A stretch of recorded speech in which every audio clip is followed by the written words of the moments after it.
Hello po sa inyong lahat mga ka-crypto. Ako po si Pinoy Crypto Trader at sa video na ito ay atin pong pag-uusapan ang tungkol dito kay Shiba Inu. Kung saan ay atin pong aalamin kung ano ang magiging presyo ni Shiba Inu kung sakaling si Bitcoin ay umangat sa presyong $1 million.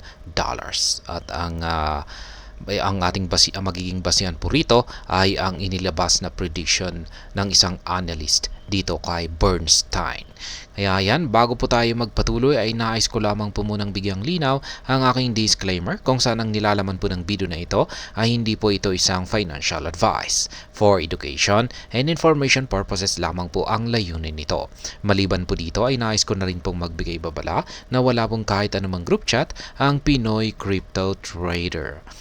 Ayan, sabi rito ay kung si Shiba Inu ay magkakaroon ng kaparehong paggalaw or pag-angat sa presyo dito ay Bitcoin ay ayan, at kung sakaling umangat ang presyo ni Bitcoin sa $1 million sa pagsapit daw po ng taong 2033. Yan, base po sa prediction ng isang analyst sa Bernstein ay ano kaya ang magiging presyo ni Shiba Inu. At yan po ang ating aalamin dito.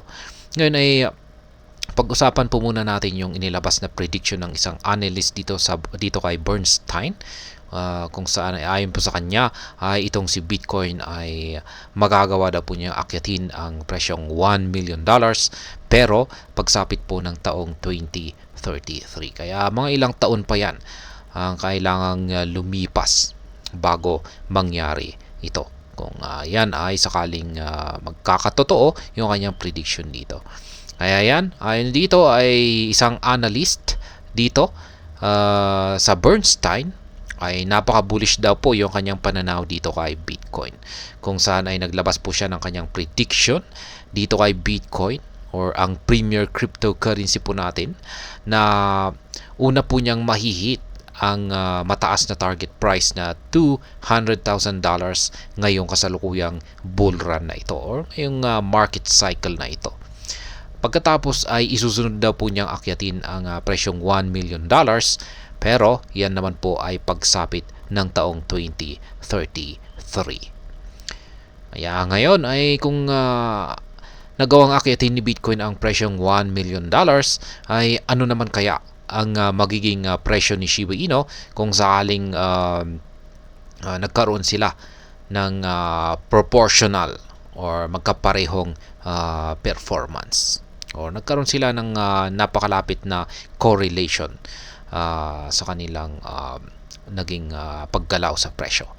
Kaya ayan, sabi rito ay kung si Shiba Inu ay nagkaroon ng performance na katulad ni Bitcoin ay ang mangyayari daw po rito ay aangat ang presyo ni Shiba Inu sa presyong 40 digits 2066 hanggang 40 digits 6198. At ito raw po yung kanyang magiging panibagong cycle top.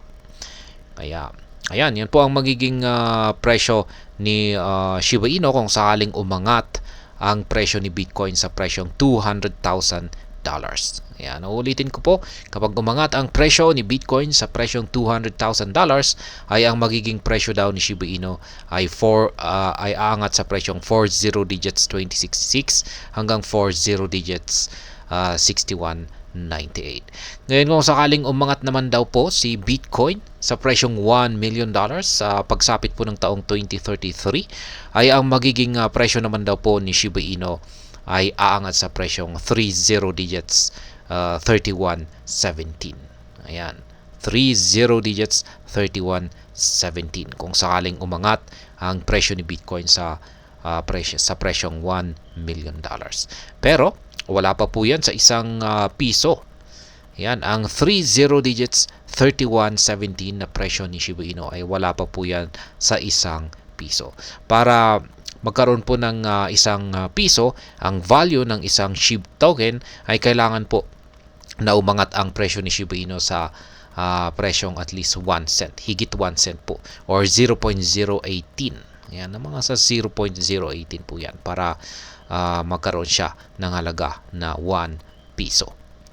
Ayan, yan pong muli ang prediction dito ng analyst mula kay Bernstein, kung aangat daw po si Bitcoin sa presyong $200,000 ay ang magiging presyo naman ni Shiba Inu ay aangat sa presyong 40 digits 2066 hanggang 40 digits 6198. Kung pag umangat naman si Bitcoin sa presyong $1 million ay aangat naman daw po si Shiba Inu sa presyong 30 digits 3117.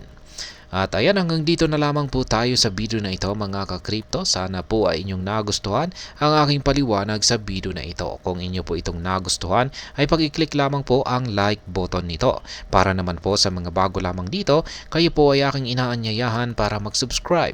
Pag-i-click na rin po ang bell icon nito dahil ito po ang siya magsisilbing notification nito sa mga bago kong videos na akin pong ina-upload sa aking YouTube channel na ito.